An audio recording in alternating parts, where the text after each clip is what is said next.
pimpinan dan anggota Komisi 3 DPR RI yang kami hormati calon Hakim Agung Kamar Perdata atas nama Saudara Dr.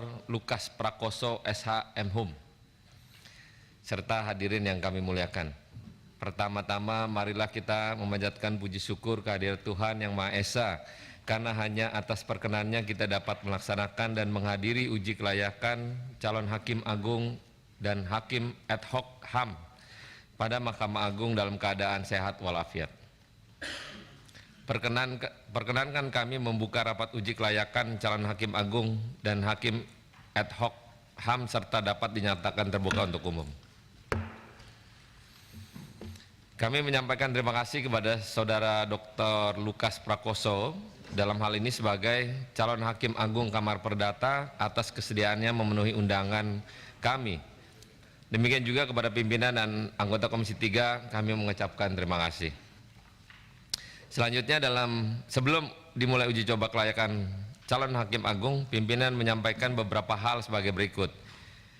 Yang pertama, alokasi waktu uji kepatutan dan kelayakan fit and proper test calon Hakim Agung paling lama 60 menit, termasuk 10 menit yang digunakan untuk menyampaikan pokok-pokok makalah. Yang kedua, pertanyaan diajukan oleh masing-masing fraksi kepada calon Hakim Agung paling lama 5 menit yang pelaksananya diatur oleh pimpinan rapat. Ketiga, setelah selesai pelaksanaan proses uji kelayakan, calon Hakim Agung diminta menandatangani surat pernyataan yang telah disiapkan oleh Komisi 3. Demikian pengantar kami. Untuk mempersingkat waktu, dipersilakan. Terima kasih pimpinan. Assalamualaikum warahmatullahi wabarakatuh. Selamat pagi menjelang siang. Om Swastiastu, salam sejahtera bagi kita semua.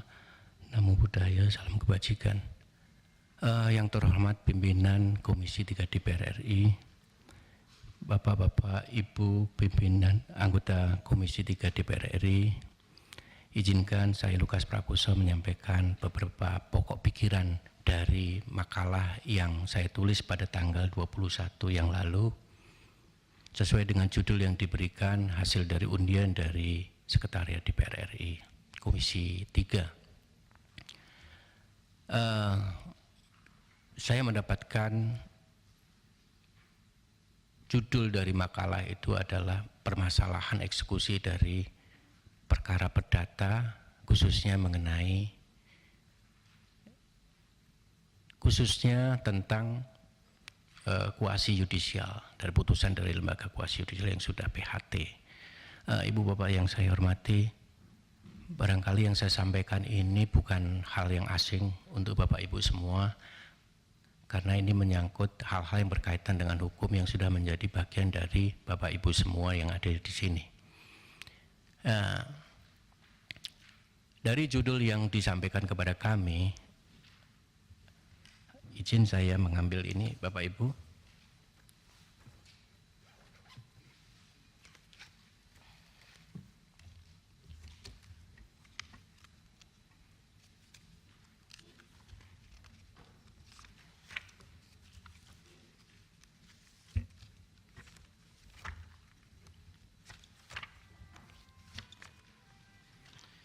Adalah mengenai permasalahan hukum permohonan eksekusi sengketa perdata. Dari judul ini maka nampak ada beberapa konsep pengertian harus diluruskan terlebih dahulu. Pertama mengenai eksekusi, kemudian mengenai sengketa perdata, kemudian apa sih yang kita kenal, yang kita sebut dengan PHT atau perkuatan hukum tetap, kemudian putusan lembaga kuasi yudisial. Ibu bapak semua, tanpa mengurangi rasa hormat saya tentang pengetahuan bapak ibu semua tentang masalah perdata, khususnya masalah eksekusi, bapak ibu semua tentu masih ingat bahwa hal-hal yang menjadi pokok perkara pertama adalah adanya kewajiban, hak atau kepentingan yang diabaikan tidak dipenuhi. Oleh karena itu maka akan menjadi suatu sengketa. Nah, ketika akan menjadi suatu sengketa, maka ada beberapa alternatif penelitian penyelesaiannya. Pertama melalui lembaga peradilan, yang kedua mengenai lembaga alternatif penyelesaian sengketa, ya. Dan ini memang dimungkinkan bapak ibu semua, seperti bapak ibu ketahui, sebagaimana diamanatkan dalam pasal 58 Undang-Undang Kekuasaan Kehakiman, Undang-Undang 48 tahun 2009. Nah, litigasi di pengadilan maupun penyelesaian di luar pengadilan pada akhirnya juga berujung pada pelaksanaan dari isi putusan itu sendiri, apakah itu dari putusan kuasi peradilan berupa arbitrase maupun dari pengadilan sendiri. Saya membatasi penulisan makalah saya yang singkat ini hanya pada masalah arbitrase, salah satu bentuk penyelesaian di luar pengadilan. Nah, ketika penyelesaian perkara dilakukan di arbitrase, apakah pengadilan sama sekali tidak ikut campur dalam persoalan tersebut? Ternyata menurut ketentuan dari Undang-Undang Arbitrase dan Penyelesaian Sengketa, pengadilan masih turut campur dalam penyelesaian itu, yaitu sebatas pada pelaksanaan eksekusinya.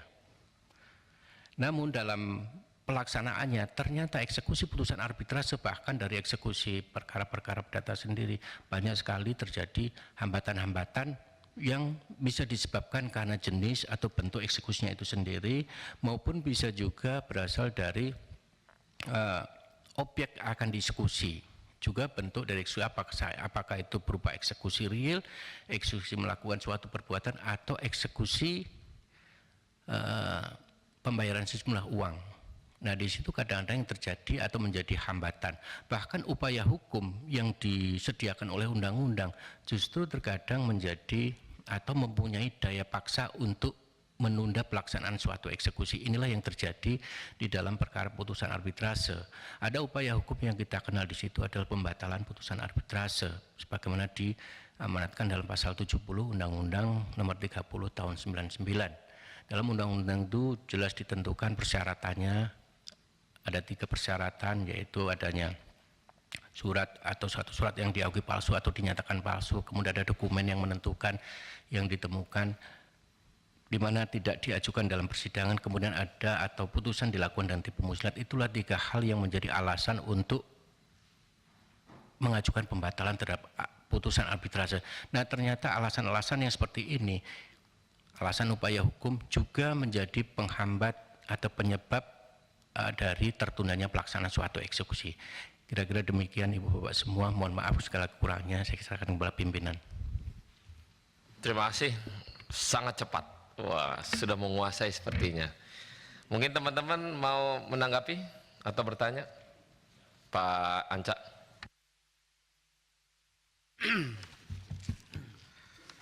Pak yang saya hormati Pak Ketua, Pimpinan, dan Bapak Ibu anggota Komisi 3, Pak Prakoso, Dr. Lukas.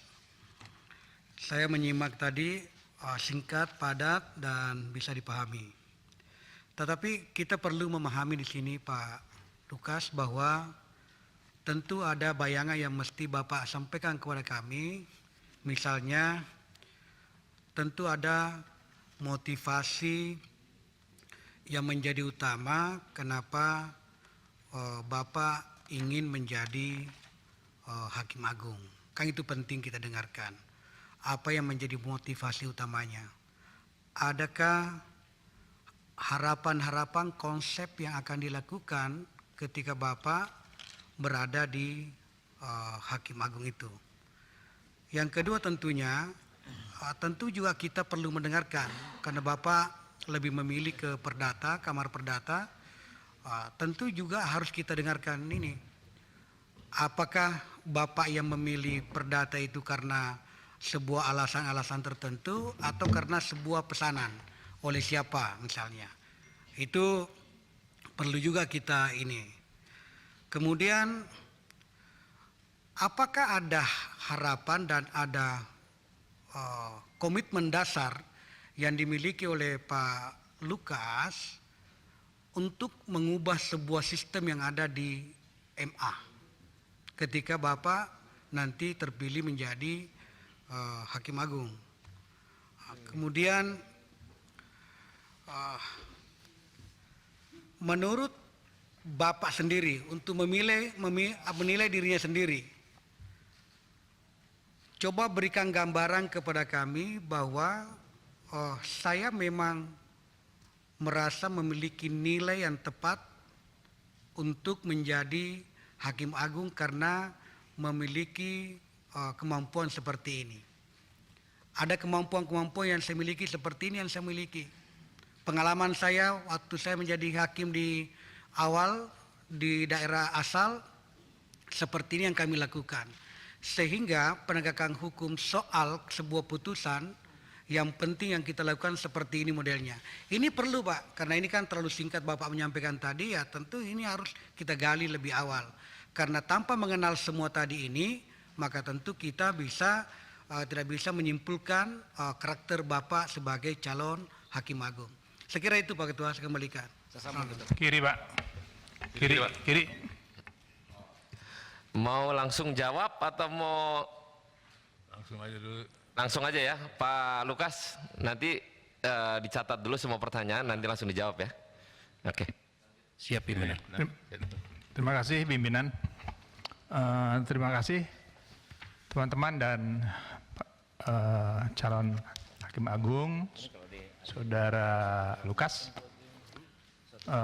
Paparannya baik, tapi ada beberapa hal yang ingin pendalaman. Tidak jauh dari teman terdahulu ya.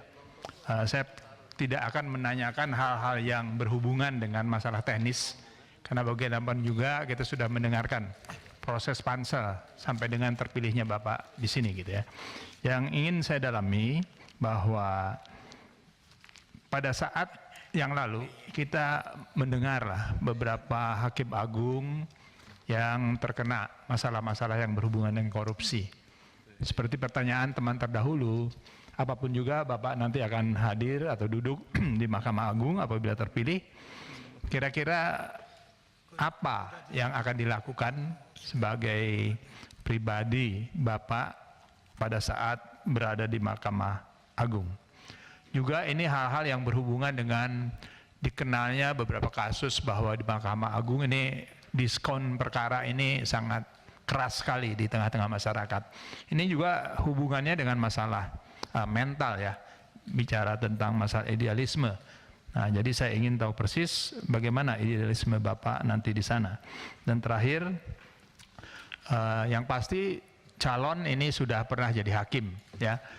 Coba berikan suatu atau tunjukkanlah suatu kasus yang pernah ditangani yang bisa kita anggap ya, kita pelajari bahwa sikap Bapak terhadap putusan yang Bapak ambil itu adalah betul-betul mencerminkan suatu keadilan, keberanian dari calon, dari Bapak, sehingga berani untuk mengambil keputusan padahal saat itu mungkin ada titipan, ada tekanan dan sebagainya.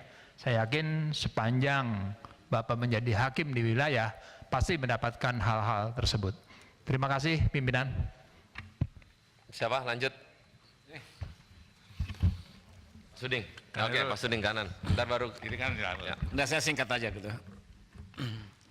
Pimpinan Bapak Ibu anggota Komisi 3 yang saya hormati, saudara calon Hakim Mahkamah Agung yang saya hormati, Dr. Lukas Prakoso. Judul makalah saudara memang sangat menarik ya, karena ini terkait menyangkut masalah arbitrase. Saya singkat aja, apakah putusan arbitrase yang ada di luar, misalnya para pihak warga negara Indonesia, kedua-duanya warga negara Indonesia, tapi dia bersengketa ya, di luar dengan arbitrase, dan putusannya itu salah satu pihak yang harus katakanlah ada perbuatan melawan hukum. Nah, apakah putusan arbitrase yang ada di luar itu, objeknya ada di dalam negara kita, itu dapat dieksekusi apa tidak? Jadi objek, ya, sebagian ada di dalam negeri, putusan ada di luar, sebagian juga objeknya jadi di luar. Nah, apakah putusan arbitrase yang seperti ini bisa dilakukan eksekusi? Tadi saudara mengatakan bahwa ada campur tangan, ya, keputusan pengadilan memiliki keterkaitan dan kekuasaan campur tangan dalam hal eksekusi terhadap putusan arbitrase.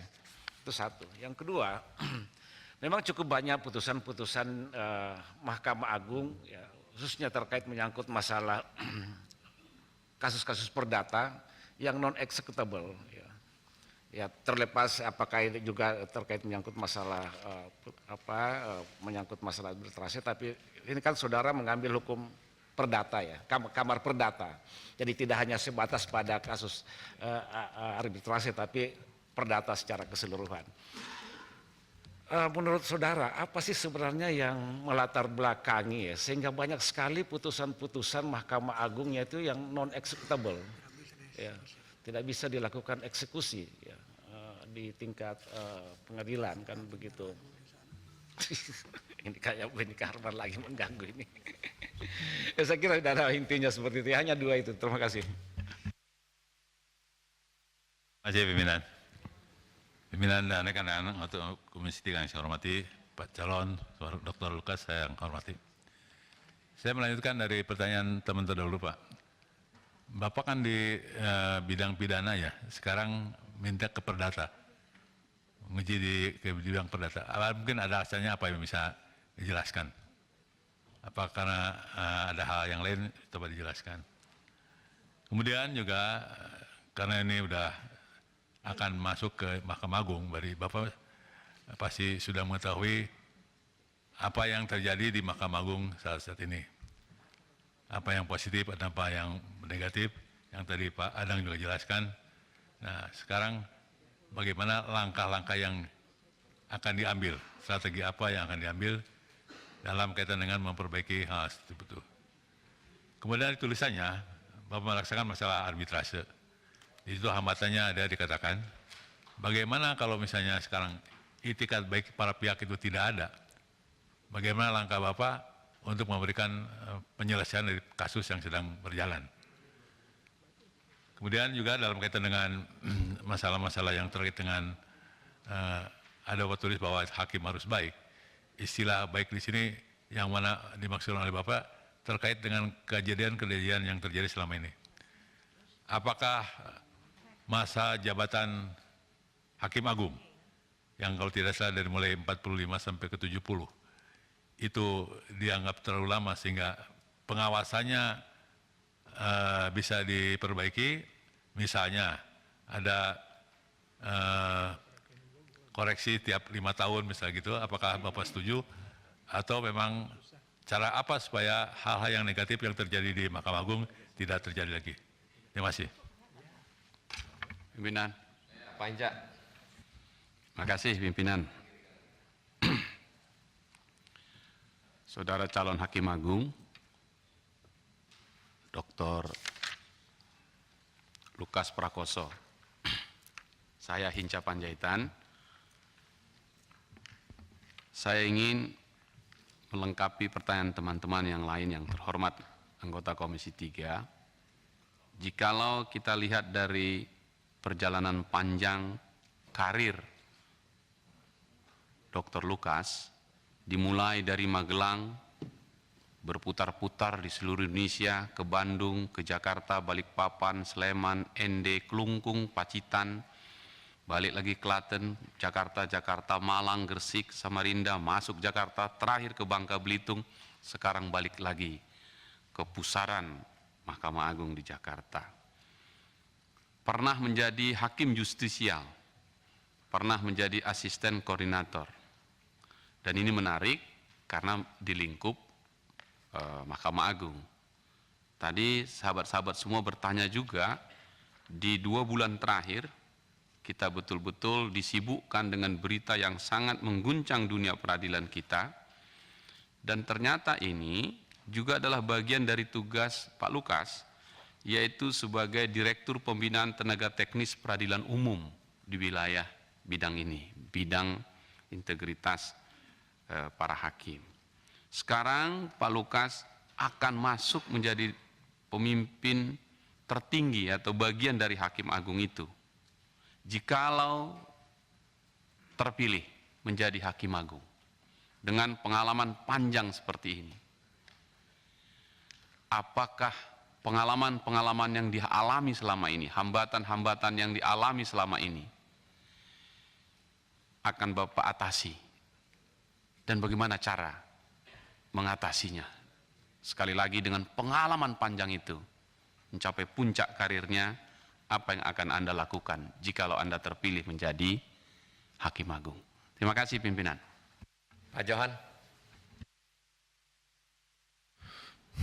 Terima kasih pimpinan. Assalamualaikum warahmatullahi wabarakatuh.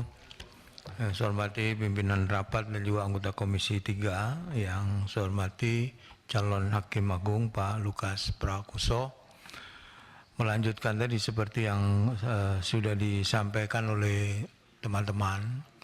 Kalau menurut saya dari sisi pengalaman yang ada, nih saya baca, dan juga pendidikan baik formal maupun non formal, Pak Lukas ini sangat layak menjadi Hakim Agung. Ya.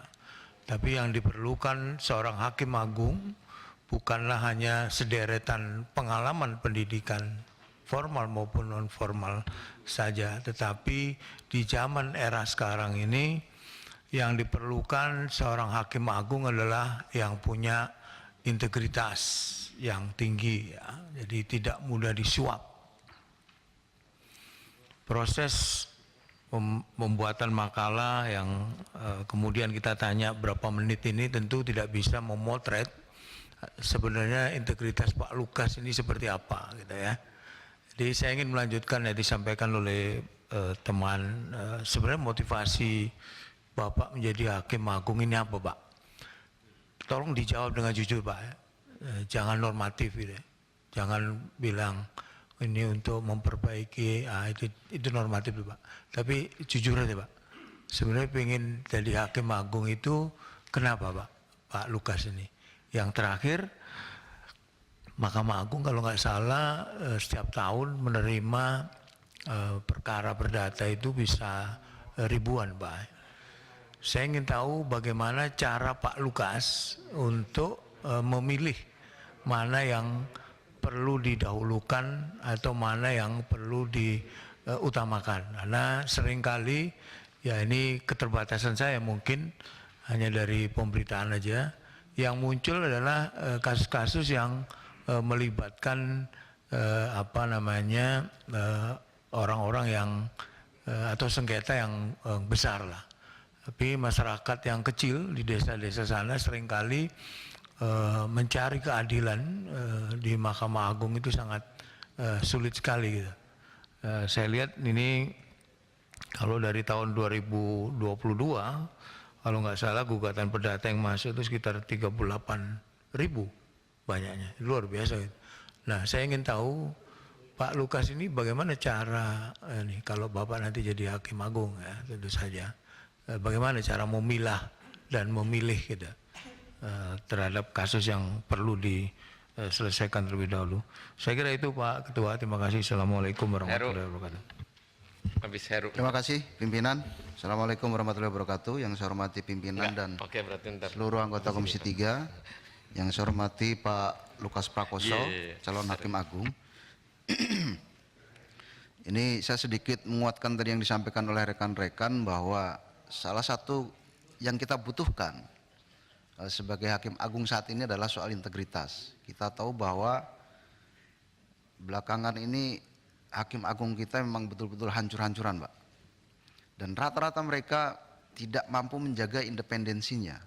Mereka seringkali terlibat dengan orang yang memiliki kepentingan.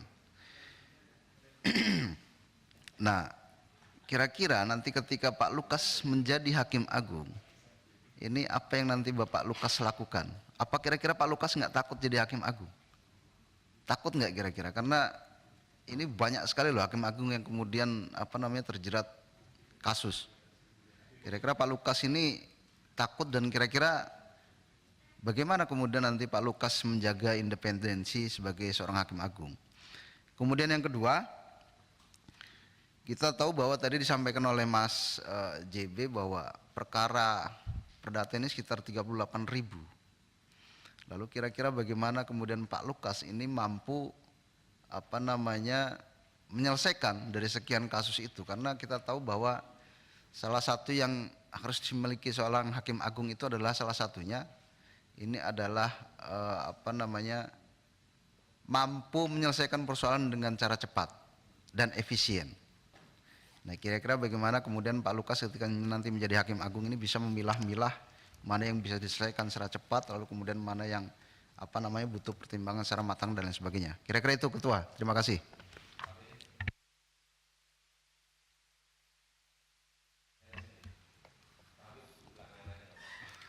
Terima kasih Pak Ketua.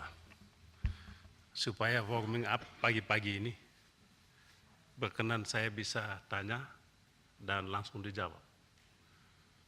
Berkenan Pak Ketua?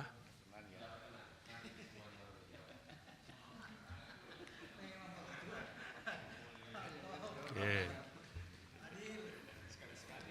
Yang pertama,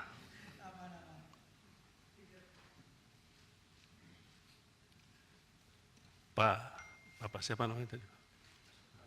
Pak Lukas. Lukas. Saya mohon Pak, mata saya tidak begitu ini kalau lihat.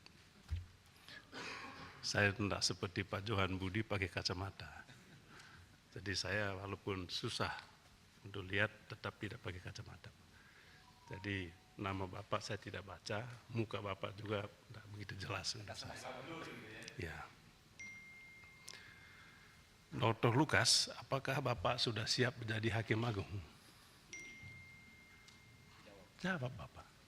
Apakah Dr. Lukas sudah siap jadi Hakim Agung? Izin pimpinan diperbolehkan. Saya akan jawab langsung. Siap. Siap. Manakala Bapak sudah menjadi Hakim Agung, manakah yang Bapak pilih untuk Bapak patuhi? Patuh pada konstitusi kah atau patuh pada undang-undang? Konstitusi adalah sumber hukum tertinggi. Saya patuh pada konstitusi. Manakala ada undang-undang yang menjadi dasar Bapak memeriksa kasus yang Bapak tangani, bertentangan dengan undang-undang, bertentangan dengan undang-undang dasar, apakah langsung Bapak mengabaikan undang-undang itu? Ada cara untuk menemukan hukum bagi seorang hakim, yaitu dengan melakukan interpretasi. Atau bagaimana? Interupsi pimpinan.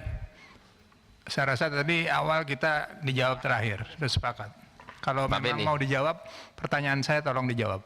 Loh, Pak, ini dialog langsung. Kalau Bapak kan tidak.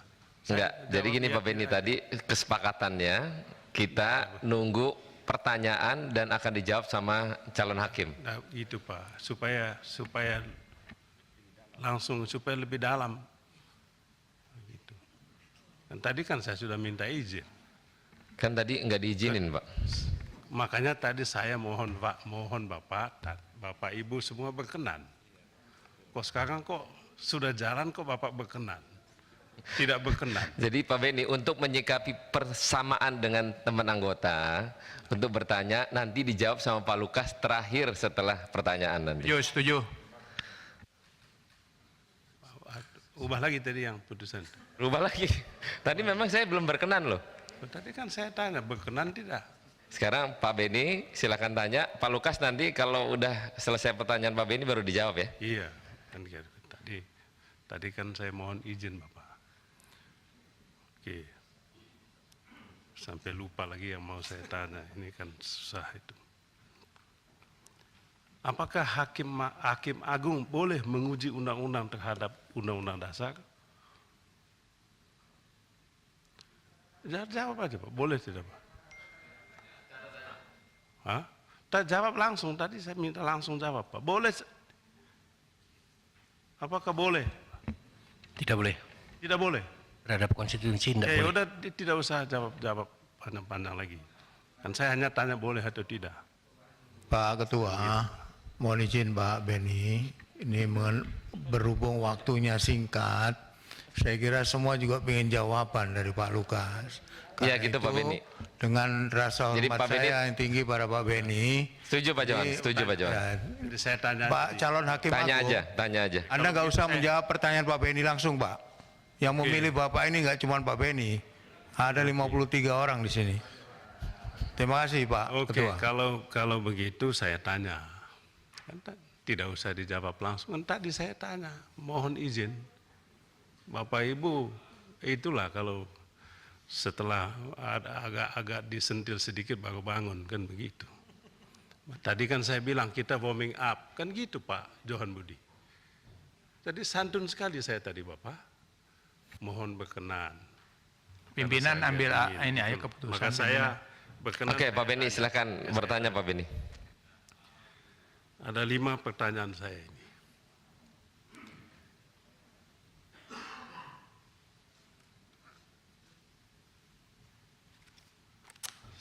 Apa masalah utama yang dihadapi oleh Mahkamah Agung pada saat ini berkaitan dengan pelaksanaan eksekusi putusan pengadilan yang telah berkekuatan hukum tetap? Tolong dengar dulu Pak Johan. Saling menghormatilah.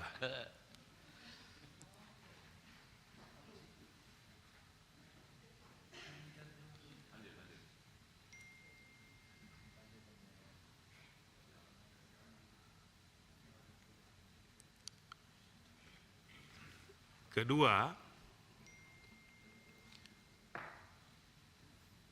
apabila Hakim Agung tidak punya kewenangan untuk menguji undang-undang terhadap undang-undang dasar dalam kasus yang ditanganinya. Jadi sekali lagi, untuk kasus-kasus konkret yang ditangani, Hakim Mahkamah Agung tidak punya kewenangan untuk menilainya, mengujinya. Maka apakah itu berarti Bapak sebagai Hakim Agung nanti mengesampingkan konstitusi dan mengutamakan undang-undang? Ketiga, isu mafia peradilan ini kan bukan hanya isu praktek jual beli kasus, jual beli perkara lah.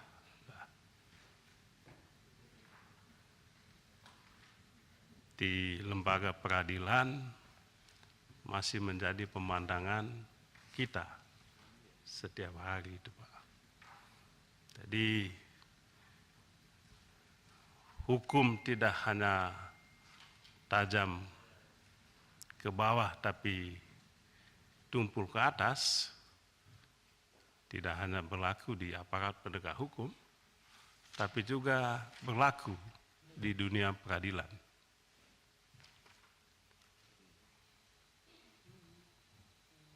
Bagaimana Bapak mengatasi itu?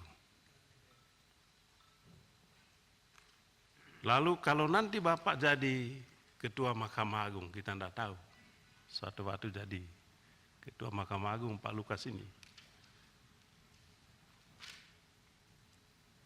Bagaimana Bapak mengatasi kasus putusan Mahkamah Agung, khususnya dalam kasus-kasus tindak pidana, terutama korupsi, itu bisa berbulan-bulan, bertahun-tahun baru sampai ke terpidana. Sehingga hak terpidana untuk melakukan upaya hukum itu terhambat. Banyak sekali itu Pak. Jadi sudah diputus, tapi hanya rilasnya yang dikasih. Hanya beritahu hukumannya dikasih. Putusan lengkapnya baru 1 tahun kemudian.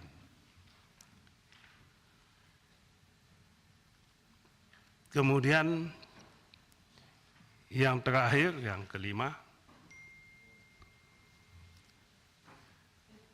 kalau Bapak setelah menangani, memutuskan perkara nanti, ada pihak-pihak yang berperkara ingin sekali menyampaikan ucapan terima kasih kepada Bapak. Sebagai, udah selesai kasus ini Pak. Tidak ada hubungannya dengan kasus. pihak yang kalah pun dia kasih juga. Coba bayangkan. Yang kalah juga dia kasih, Pak Johan. Kalau menang kan kasih masuk akal, Pak Johan. Yang kalah ini dia kasih juga sebagai apresiasi tinggi kepada Bapak yang telah memutuskan perkara ini dengan benar. Bapak, saya kasih Bapak. Bila perlu saya kasih Bapak bulanan. Bulanan Bapak. Supaya Bapak jaga, kawal terus integritas itu. Pak Ben, waktu Pak Ben. Ya, apakah Bapak berkenan untuk menerimanya? Atau kalau menerimanya mungkin melewat pintu belakang, lewat keluarga Bapak. Itu saja Pak Lukas, terima kasih banyak. Terima kasih. Ya Pak. Pak Habib. Ya, terima kasih pimpinan, rekan-rekan anggota Komisi 3. Pak Lukas, saya baca makalah Bapak luar biasa Pak. Kita juga mengikuti kiprah Bapak ya, saya dulu advokat, paham sekali. Saya perlu sampaikan apresiasi kinerja Bapak selama ini dapat dikatakan baik Pak. Ya, kita berharap Bapak mendapatkan hasil yang terbaik dari proses ini. 3 hal Pak Lukas. Yang pertama, kita sering menemui masalah ya, ada kasus perkara, ada pihak yang berperkara atau ada pihak lain menanyakan soal substansi putusan pengadilan kepada panitera, mau panitera di PN, di PT atau di Mahkamah Agung. Lalu panitera tersebut membalas surat yang menanyakan soal substansi perkara, ikut menjelaskan dan lain sebagainya. Bagaimana menurut saudara calon hakim agung?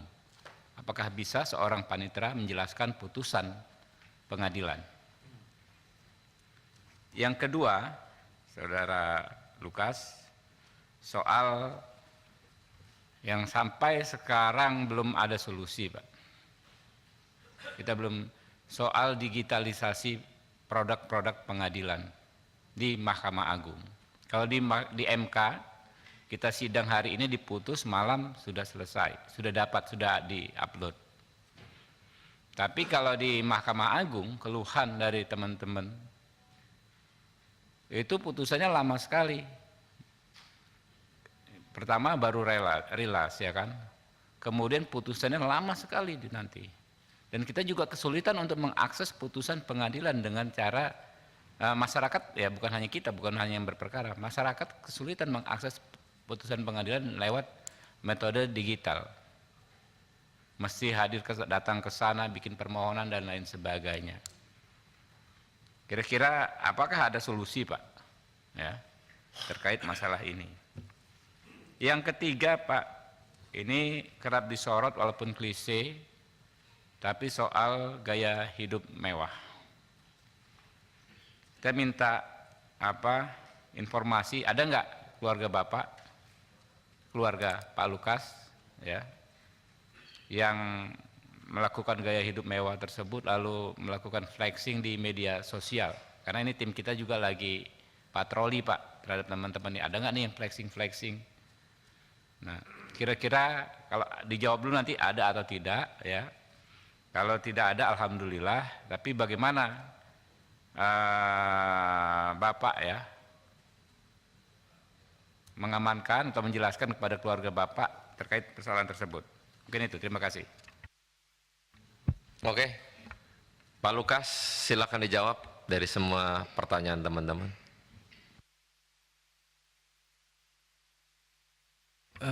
Baik, terima kasih pimpinan sidang. Saya menjawab pertanyaan pertama dulu dari yang mengenai apa sih sebenarnya motivasi saya menjadi hakim agung, mengapa memilih kamar perdata, ini juga ditanyakan dari Bapak anggota DPR yang lain, tentu ada alasannya. Tahun 2002 ketika saya bertugas di Pengadilan Negeri Klungkung, saya mendapat ucapan saya WA yang mengatakan terlain, Dek Lukas calon hakim agung, selamat, terima kasih ucapan selamat ininya, selamat ulang tahunnya. Di situ menyebut. Dari sejak saat itu kemudian saya terpacu, suatu saat saya ingin menjadi hakim agung. Nah, itulah yang niat saya bukan normatif, saya ini konkret bahwa saya menceritakan keinginan saya timbul untuk menjadi hakim agung ketika tahun 2002, ketika saat itu saya bertugas di Pengadilan Negeri Klungkung 2002. Kemudian saya melanjutkan dengan berbagai cara untuk merintis karir itu. Kenapa saya memilih Kamar Perdata? Pertama, supaya paralel dengan karya tulis saya, berbuat disertasi, saya mengambil masalah prinsip pencegahan dini dalam perkara lingkungan hidup. Ini adalah masuk dalam ranah perdata, oleh karena itu saya mengambil Kamar Perdata. Dan kebetulan juga selama ini saya juga banyak mengadili perkara-perkara perdata ketika bertugas di Satker. Jadi itulah yang membuat saya memilih Kamar Perdata. Meskipun banyak yang menyarankan kepada saya kenapa tidak mengambil Kamar Pidana, karena Kamar Pidana itu pilihannya lebih banyak calonnya. Tapi alhamdulillah saya berani untuk tetap mengambil di Kamar Perdata. Jadi itulah bentuk konkret dari alasan saya untuk menjadi hakim agung dan memilih Kamar Perdata. Harapan saya ke depan tentunya ketika saya menjadi hakim agung, ya, saya bisa mewarnai putusan-putusan di Mahkamah Agung. Banyak putusan Mahkamah Agung diwarnai oleh tokoh-tokoh pendekar hukum seperti Prof. Asikin dan seterusnya. Itu saya ingin sekali seperti itu. Kemudian berdasarkan pengalaman, kemampuan saya menjadi hakim tahun 96 pertama kali di Pengadilan Negeri ND, ya, 5 tahun di sana.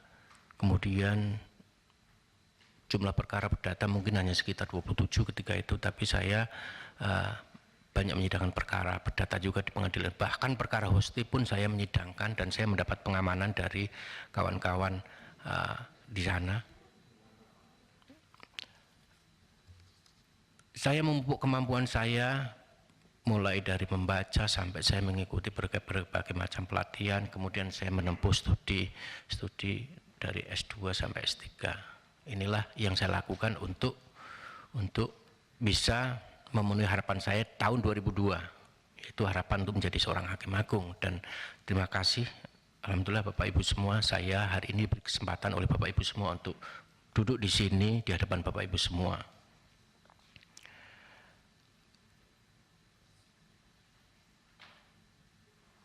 Kemudian masalah hakim agung yang kena OTT. Apa pertanyaan dari Bapak tadi adalah apa yang dilakukan pada saat menjadi hakim agung. Pada saat uji publik di Komisi Yudisial, saya sudah diingatkan oleh Profesor Bagirmanan, saudara calon saudara nanti akan memasuki wilayah abu-abu. Ketika itu saya dijalankan, apakah saudara siap? Saya katakan siap. Saya pernah 3,5 tahun menjadi asisten di sana, dan saya mengikuti Pak Tua Dapin ketika itu, yaitu Pak Widayatno Sastoharjono. Beliau mengajarkan kepada saya melalui suri teladannya. Itulah yang membuat saya berani untuk melamar menjadi calon hakim agung. Jadi seperti dikatakan oleh Bapak tadi, apa Bapak berani? Mengapa Bapak berani untuk menjadi hakim agung? Saya berani, saya siap laksanakan meskipun saat ini masuk dalam wilayah abu-abu seperti disampaikan oleh Profesor Bagirmanan. Mengenai diskon putusan, saya teringat oleh satu tulisan. Pimpinan, apa bisa interupsi pimpinan? Nanti dulu, Pak Johan, nanti dulu. Saya bantu pimpinan, terima kasih. Terima kasih.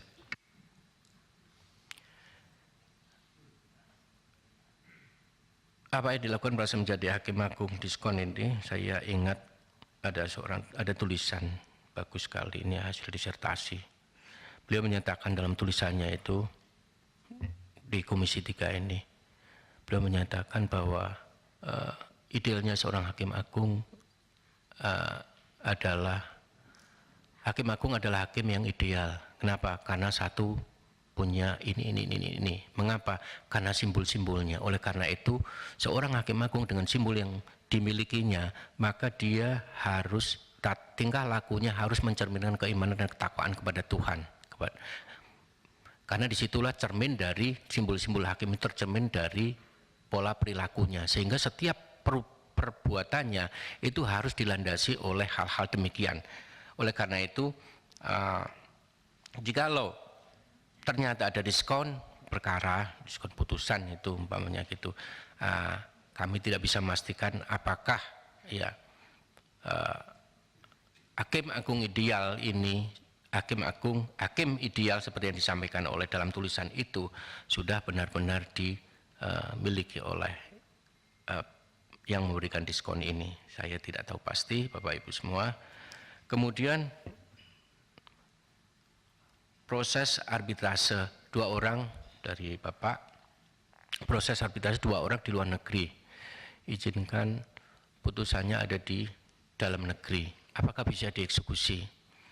Di dalam Undang-Undang 30 tahun 99 kita mengenal 2 macam arbitrase, putusan arbitrase, yaitu arbitrase dalam negeri, domestik, dan arbitrase internasional. Kalau melihat pertanyaan dari Bapak tadi, arbitrase yang Bapak maksudkan ini adalah arbitrase internasional. Karena batasan yang ada dalam Undang-Undang 30 adalah putusan arbitrase yang diputuskan di luar wilayah Indonesia disebut dengan arbitrase internasional. Jadi tetap bisa dilakukan eksekusi melalui Pengadilan Negeri Jakarta Pusat.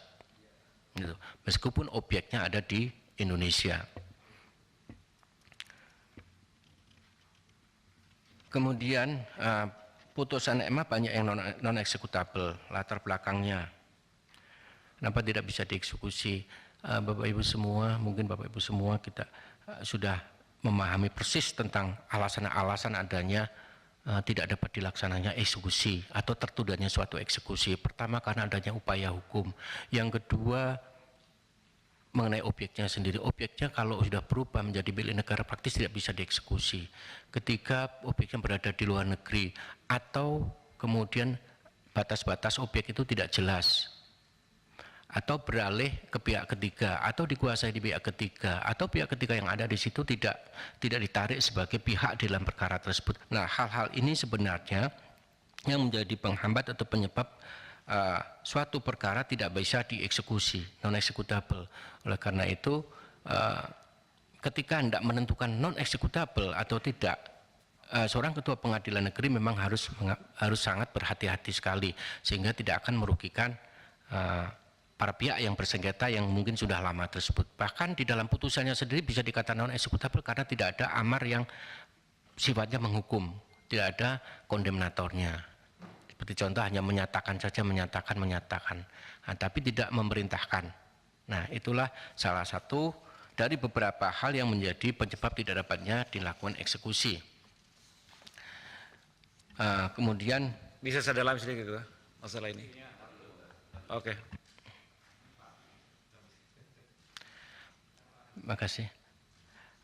Ada pertanyaan tadi, alasan di perdata sudah kami sampaikan tadi dari Bapak tadi, kenapa saya memilih alasan di perdata. Ya, ini adalah semata-mata supaya paralel dengan karya tulis saya, sehingga saya tetap mengambil di kamar perdata. Kemudian kalau seandainya dalam arbitrase itikat baik para pihak tidak ada, lalu bagaimana? Nah, hal ini Bapak Ibu semua, memang arbitrase ini pilihan penyelesaian suatu perkara yang paling cepat. Ya, tetapi bukan tidak berarti bahwa itu mutlak menjadi cepat dan sederhana, tidak. Seorang penulis buku menyatakan bahwa arbitrase tidak selalu anggapannya benar bahwa itu cepat, bahkan kadang-kadang juga bisa rumit seperti yang ada di badan peradilan. Ya, itikat baik di dalam putusan arbitrase itu biasanya terganjal dengan adanya upaya perlawanan. Upaya perlawanan, apabila ada upaya perlawanan pembatalan putusan arbitrase, inilah maka akan berhenti pelaksanaan eksekusi dari putusan arbitrase itu. Kemudian mengenai masa jabatan hakim agung terlalu lama, dari 45 tadi disebutkan oleh Bapak, minta maaf Bapak, saya usia sekarang ini 58 tahun, Jadi kalaupun jadi hakim agung itu hanya beberapa tahun saja, yaitu sekitar 12 tahun. Jadi tidak mulai dari 45 tahun, hanya persyaratannya saya memang berangkat dari nol, mulai dari pengadilan di kelas 2 sampai ke menjadi ketua pengadilan negeri Bandung kelas 1 khusus, sampai kemudian saya menjadi hakim tinggi di Babel. Kemudian kalau ada koreksi setiap 5 tahun, bagaimana? Ibu bapak semua, tentu saja semuanya ini tergantung kepada political will dari pembuat kebijakan. Apakah akan dikoreksi atau tidak? Bagi kami para pelaku ini, kami tidak dapat mengatakan bahwa kami harus demikian dan kami harus demikian. Tidak, kami adalah pelaksana dari kekuasaan kehakiman di mana political will ini ada di tangan Bapak Ibu semua. Kemudian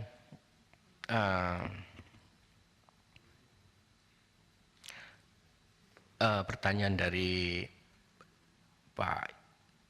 dari Pak Inca tadi tentang status saya sebagai Dirbingganis. Ya, ini kaitannya dengan integritas. Izin Bapak bahwa di Badilum apabila dikaitkan dengan adanya beberapa asisten atau staf di Mahkamah Agung yang kena OTT, sana tangan kami tidak menjangkau sampai sana. Jadi sama sekali kita tidak sana, kami hanya melayani hakim-hakim yang aktif di Satker, bukan yang justisial. Jadi kami pun di Dirganis ini hanya pembinaan bisa pembinaan tenaga teknis maupun hakimnya dan tidak sampai ke sana. Dan itu juga bentuknya kalau pembinaan itu bintek, pensiun, kenaikan pangkat, promosi mutasi itu juga kami juga melakukan fit and proper test. Jadi bentuknya semacam itu saja yang kami lakukan. Sedangkan pembinaan mengenai masalah integritas seluruhnya ini adalah menjadi domain dari, kalau seandainya ada pelatihan di situ, domain dari BDL, dari BLDK, Badan Diklat Litbang Mahkamah Agung Republik Indonesia. Kemudian apabila masuk hakim agung, ini pertanyaan dari beliau, apakah pengalaman itu bisa mengatasi permasalahan? Saya sampai sekarang mungkin sudah 27 tahun, hampir 30 tahun menjadi hakim. Banyak hal yang saya peroleh ketika di Satker, Ibu Bapak semua. Pertama mengenai masalah bagaimana mengatasi hal-hal yang berkaitan dengan integritas. Di Satker kami punya program APM. Wajah pengadilan negeri ini berubah sejak 2016 dengan adanya program APM. Program APM ini membawa hasil, membawa perubahan yang signifikan terhadap tampilan dari pengadilan, baik secara fisik maupun secara pelayanan. Kalaupun masih ada yang kurang-kurang, maka disitulah tugas kami untuk segera menutupinya. Kemudian lagi ada program dari pemerintah di Kemenpan, itu pembangunan zona integritas. Pembangunan zona integritas di Satker ini kami aktif melakukannya. Nah, dengan demikian barangkali dengan berbekal pengalaman-pengalaman yang saya lakukan ketika di Satker, saya di Gresik saya mendapatkan APM, di Jakarta Pusat mendapatkan sistem manajemen anti penyuapan, kemudian di tempat lainnya kami juga di Balikpapan kami juga mendapatkannya. Ini akan menjadi bekal kami untuk melakukan beberapa hal terutama berkaitan dengan integritas di Mahkamah Agung.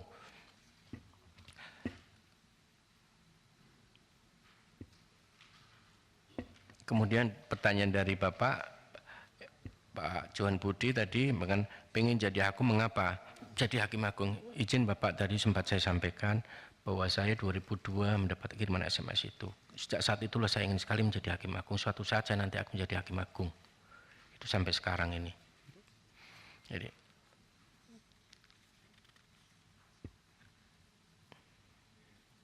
kemudian mengenai bagaimana cara melakukan mana yang perlu didahulukan untuk memutus perkara. Tadi Bapak menyatakan ada 38.000 perkara Bapak. Sepengalaman saya di Mahkamah Agung ketika saya menjadi asisten di sana, kami tidak bisa memilih, Hakim Agung tidak bisa memilih untuk suatu perkara. Tumpukan paling atas itulah yang harus segera dibaca oleh Sang Hakim Agung. Jadi yang tumpuk-tumpuk paling bawah ini diambil, nah inilah berarti urut-urutannya ini. Jadi tidak ada diambil yang duluan mana-mana, kecuali kalau seandainya penyelesaian perkara itu berkaitan dengan tenggang waktu penyelesaiannya seperti perkara PHI. PHI tenggang waktunya hanya 50 hari, demikian juga di pengadilan negeri. Kemudian perkara HAKI itu juga tenggang waktunya juga terbatas. Itu saja, itu memang harus didahulukan. Tapi untuk perkara-perkara yang sifatnya tidak ada tenggat waktunya, maka ini disesuaikan dengan perkara yang kita masuk, yang akan diterima, kemudian akhirnya akan diambil yang paling bawah ini. Ya, itulah berarti yang harus kita selesaikan. Jadi sesuai dengan urut-urutan yang akan kita baca. Gitu.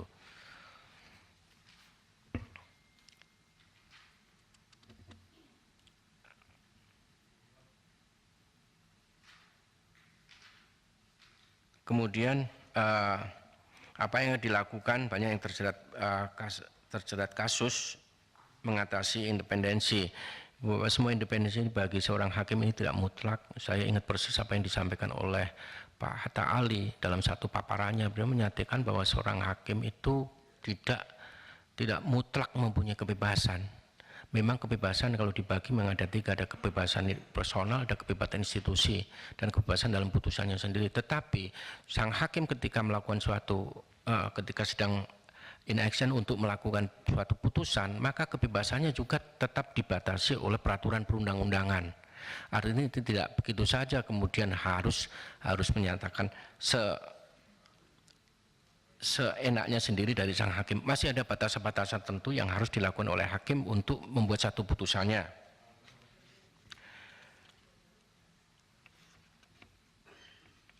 Mengenai pertanyaan bagaimana menyelesaikan perkara yang cepat dan efisien, Bapak Ibu semua belajar dari Hakim Agung yang lalu. Saya pernah bertemu dengan beliau, Pak Madetara kalau tidak salah. Beliau satu hari bisa produksi 10 putusan. Pulang pun bisa membawa 10 putusan. Itu yang saya ketahui. Ternyata pola yang dilakukan oleh beliau adalah satu yang dibaca adalah memori, dua kontra. Kalau di situ ada perbedaan yang signifikan, maka di situ akan dicari bagian dalamnya. Disitulah akan mulai dipreteli oleh beliau. Disitulah saya mendapat pelajaran bagaimana cara memutuskan suatu perkara dengan cepat dan efisien tanpa mengurangi kebenaran dan keadilan dari substansinya itu sendiri.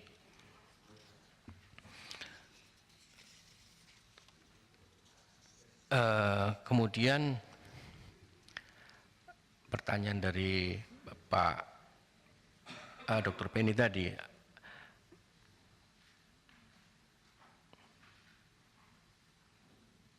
masalah putusan di luar DPMA saat ini dengan eksekusi yang BHT.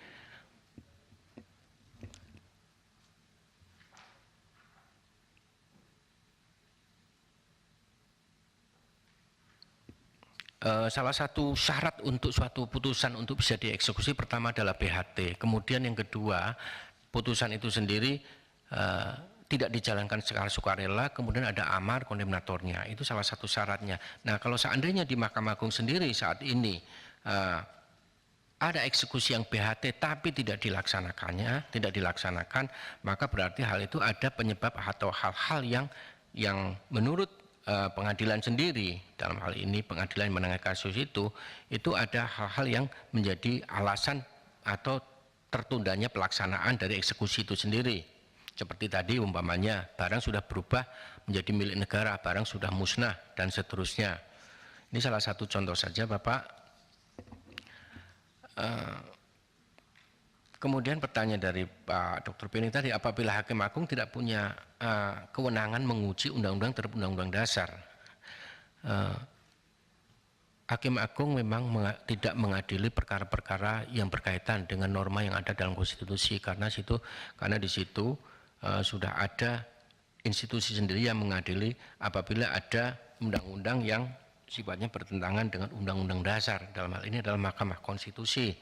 Apabila Hakim Agung sendiri mengadili suatu perkara di mana undang-undangnya bertentangan dengan konstitusi, kemudian mengadili bahkan menyalahkan konstitusi, mengalahkan undang-undang itu sendiri, berarti ini sudah di luar kompetensinya sebagai Hakim Agung.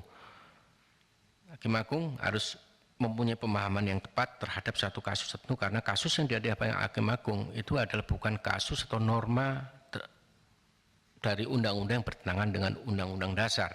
Ini adalah ranah dari Mahkamah Konstitusi. Kemudian mengenai isu mafia peradilan seperti disampaikan oleh Pak Dr. Penny tadi, ada tumpul ke atas tapi tajam ke bawah bagaimana mengatasi izin Bapak bahwa kami di pengadilan ini sifatnya adalah pasif, yaitu menerima perkara dari limpahan dari kejaksaan. Jadi kami sendiri di pengadilan tidak bisa menentukan apakah ini akan diadili atau tidak. Kami mengadili sebatas pada dominus litisnya dari suatu surat dakwaan yang ada di dakwaan penuntut umum sendiri dalam berkasnya.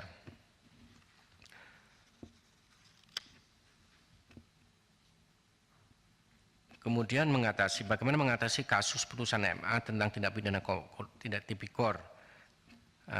Mungkin lama kemudian baru sampai kepada terpidana. Memang hal ini kami akui ini bisa menghambat upaya hukum dari si terpidana itu sendiri. Tetapi kami yakin kami sampai saat ini dengan adanya PM dari yang ada di pengadilan negeri ini dan juga adanya PTSP, kami sedapat mungkin memang memperpendek rentang waktu penyelesaiannya. Itu tidak hanya di tingkat pertama, bahkan di Mahkamah Agung pun selalu ditekankan bahwa hal ini harus segera diselesaikan. Pimpinan Mahkamah Agung setiap akhir bulan melakukan rapat dengan para asisten di sana untuk mencatat mana-mana yang segera diselesaikan. Bahkan ada tenggang waktunya itu sudah dipercepat lagi untuk minutasi perkara. Tetapi sekali lagi Bapak, kami mohon maaf karena jumlah asisten yang membantu tugas-tugas Hakim Agung apabila dibandingkan dengan jumlah beban perkaranya di Mahkamah Agung yang sekian itu, maka jelas tidak bisa memadai untuk koreksi maupun untuk menyalin apa-apa pendapat dari Hakim Agung secara cepat. Itu satu. Ketika saya berada di sana pun satu hari saya hanya mampu sekitar 8-7 untuk mengoreksi bahwa putusan itu sudah net. Di samping itu maka tidak bisa, mata akan terasa perih karena melihat putusan yang begitu tebalnya. Kami harus poin per poin, koma, titik koma itu harus persis plek. Kalaupun ada kesalahan berarti mata kami memang harus perlu istirahat ketika itu. Oleh karena itu Bapak semua, yang perlu di sini adalah pengawasan terhadap para panmutnya. Apakah pengiriman terhadap berkas-berkas ini, salinan putusannya sudah dilaksanakan atau belum. Apabila hal itu sudah ada tapi juga belum dilakukan juga, maka ini adalah kesalahan yang harus segera diperbaiki. Kemudian apabila seandainya putusan ada, putusannya memang belum ada, maka disinilah hakimnya harus ditekankan untuk segera menyelesaikan putusan. Ketua Pengadilan Negeri selalu menekankan bahwa penyelesaian putusan harus segera diutamakan dengan hasil yang maksimal, seperti tidak ada kesalahan sama sekali supaya tidak terjadi salah kirim. Jadi ada beberapa faktor yang mempengaruhi sampai suatu salinan putusan itu sampai lama. Pertama mungkin SDM-nya sendiri, yaitu jumlah hakimnya. Yang kedua kemampuan dari hakimnya sendiri. Yang ketiga masalah pengawasannya itu sendiri terhadap kami-kami yang ada di Satker itu. Kemudian pertanyaan terakhir dari Pak Dr. Ben ini, setelah mengenai ada pihak-pihak yang menyampaikan ucapan terima kasih, itu baik kalah maupun menang. Nah, bagaimana pendapat Pak Lukas nih? Izin Bapak, tidak akan saya terima Bapak. Saya ingat persis apa yang pernah disampaikan oleh seseorang di sini, kalau tidak salah saya melihat bahwa hak seseorang itu sebatas pada apa yang sudah menjadi kewajibannya. Disitulah. Kalau seandainya saya Hakim Agung kemudian memutus suatu perkara, kemudian ada ucapan terima kasih, itu bukan hak saya lagi, karena hak saya itu sebatas pada apa yang saya sampaikan. Putus selesai, dan itu sudah kami laksanakan di bawah. Kami tidak seperti ada ucapan terima kasih kemudian kami terima, tidak sama sekali yang Bapak. Jadi hak saya, hak seorang itu sebatas pada tugas atau pekerjaan yang kami miliki saja. Kemudian terakhir dari Bapak Habib yang berperkara. Karena Pak Habib nggak ada, nggak usah Pak. Oh siap. Pak Habibnya nggak ada, jadi nggak usah. Kalau mau interupsi 2 ya, terakhir ya sebelum diselesaikan karena waktunya udah habis. Boleh ya. Pak Johan. Terima kasih Pak Ketua. Saya tergelitik dengan tadi yang disampaikan oleh Pak Lukas. Mahkamah Agung adalah benteng terakhir keadilan katanya. Tapi menjadi hakim agung, dari Bapak sampaikan memasuki wilayah yang abu-abu. Gitu. Ini yang bikin kaget saya juga, Pak. Maksudnya wilayah abu-abu ini apa? Apa ucapan terima kasih tadi yang bingung ini masuk ranah korupsi atau tidak setelah menyelesaikan perkara? Apa itu yang dimaksud wilayah abu-abu? Karena Mahkamah Agung sekali lagi tidak ada wilayah abu-abu di situ, Pak. Udah jelas di situ. Kalau mau yang benar A ya A, yang salah B ya B. Dan itu tidak ada antara A dan B itu. Saya kira itu Pak Suding, nggak ada wilayah abu-abu. Ini yang bikin kaget saya nih. Tadi saya udah mulai agak respeknya 100% saya agak turun nih. Jadi kurang respek ini. Kenapa kok Hakim Agung itu jadi Hakim Agung memasuki wilayah abu-abu, Pak? Tolong Pak Lukas jelaskan dengan clear. Terima kasih, Pak. Oke, silakan jawab, Pak. Baik, silakan. Terima kasih pimpinan rapat. Mohon maaf Bapak, tadi saya sampaikan bahwa saya teringat dengan yang disampaikan oleh Prof. Bagirmanan ketika wawancara terbuka di KY. Prof. Bagir lah yang menyatakan bahwa Anda kalau jadi Hakim Agung berarti Anda masih wilayah abu-abu dalam kondisi seperti ini. Banyak Hakim Agung yang terkena OTT, berarti Anda harus ikut berusaha untuk memperbaiki ini. Siapkah Anda untuk menjadi Hakim Agung? Demikian kira-kira yang bisa sampaikan. Maksudnya dari Pak Bagirmanan, Pak Johan. Jadi 100%. Jadi menurut Bapak nggak abu-abu ya? Enggak ya? Jelas ya? Putih atau hitam gitu kan? Siapa? Kalau agak gelap ya agak kebiru-biruan gitu kali ya? Enggak. Jadi Pak Johan 100% lagi ya. Tadi kan udah turun. Jadi naik lagi sekarang 100%. Oke, terima kasih Pak Lukas. Karena selesai tanya jawab, maka Pak calon Hakim Agung untuk menandatangani surat pernyataan yang telah dipersiapkan. Izin pimpinan.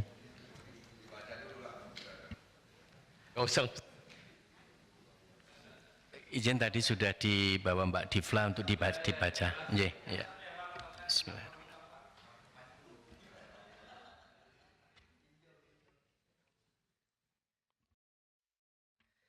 Dengan selesainya penandatanganan surat pernyataan, kami atas nama Komisi 3 DPR mengucapkan terima kasih kepada calon Hakim Agung atas kehadirannya. Selanjutnya calon Hakim Agung dapat meninggalkan ruangan sidang Komisi 3. Bisa saya sampaikan sesuatu, pimpinan rapat? Boleh, silakan. Pimpinan rapat juga seluruh anggota DPR RI Komisi 3 yang berbahagia. Saya merasa terhormat dan bangga saya bisa duduk di hadapan Bapak semua selama ini. Selama ini yang saya lihat hanya melalui media televisi, termasuk track kemarin. Jadi ini benar-benar satu kejutan untuk saya bahwa saya bisa duduk di hadapan Bapak-Bapak Ibu semua untuk presentasi juga diuji oleh Bapak Ibu semua. Terima kasih untuk itu. Salah kurangnya saya minta maaf. Wabillahi taufiq wal hidayah. Wassalamualaikum warahmatullahi wabarakatuh.